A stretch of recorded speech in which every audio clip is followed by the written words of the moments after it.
What if I told you that Sandman is not about the Sandman?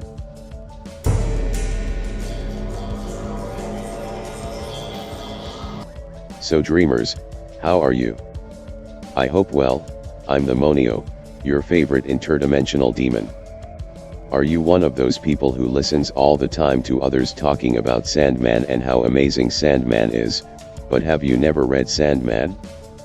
In that case, I recommend you read it, but if what you want is the minimum of context to be able to watch the Netflix series, I will try to do a summary of what the Sandman is about and what the Netflix series will probably be like, so let's go. Sandman starts when a group of sorcerers are trying to do a summoning ritual to summon death. They intend to capture death in order to obtain eternal life, but something goes wrong with the spell and they summon death's younger brother, Dream, aka like Sandman. But the Monio, does that mean death has brothers? Yes, actually death has 6 other brothers, totaling 7 entities that are called endless, and just like death, each one personifies a concept that exists in the universe. They are destiny, death, dream, desire, despair, destruction, and delirium. Going back to the story, Dream spends 75 years trapped in a magic glass globe, and when he finally manages to free himself, he sees that his kingdom is in ruins because he has been absent for so long. To regain his full power and re-establish his kingdom, Dream needs to retrieve his magic items that were taken from him by sorcerers, which are his helmet, which is made from the skull bones of an ancient god and which is used for protection, his pocket of sand that he uses to weave dreams, and a ruby, which concentrates part of his power.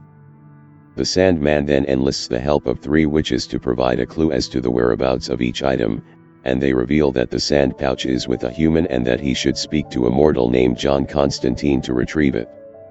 His ruby was in the possession of the Justice League, which will most likely not appear due to the character's copyright, which Netflix does not own, so we can expect an adaptation. His helmet had already been with one of the sorcerers who had imprisoned him, and he had sold the helmet to a demon, who is currently in hell. So right in the first season we have these 3 quests that involve the Sandman's magic items, and as he's still weak he chooses not to go to hell first, since he could get in trouble if he had to face Lucifer and the demons, and he also doesn't have much information about the Justice League, but because they are superhuman maybe it would be difficult to deal with them, so the Sandman chooses to go do the easiest task first and goes to talk to John Constantine to retrieve his pocket of sand. After these 3 missions, we will have the battle against the villain of the first arc, that is John D, but I won't say much about him to avoid spoilers.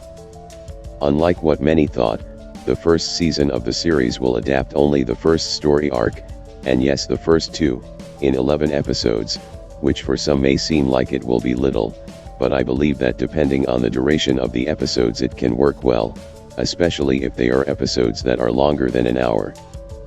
I will avoid talking about the events of the second arc to avoid spoilers, but this arc is focused on the character Rose Walker and not so much on the Sandman itself.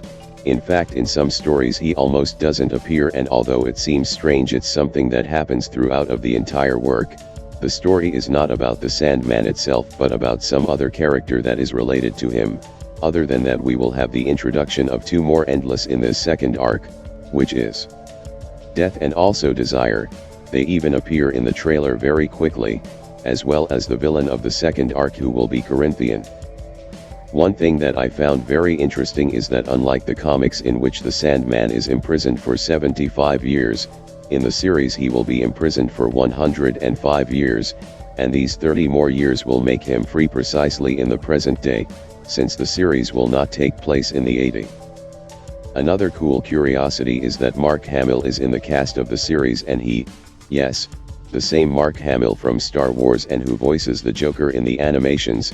In Sandman he will do the voiced by Mervyn Pumpkinhead, a very cool and fun character.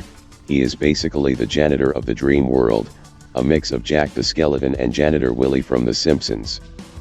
I particularly like the trailer a lot. The production seems to be more neat than the average on Netflix, and what do you think? Do you plan to watch Sandman after this video? Tell me here in the comments, and if you liked my content, subscribe to follow more. Until next time my people, demonic hugs.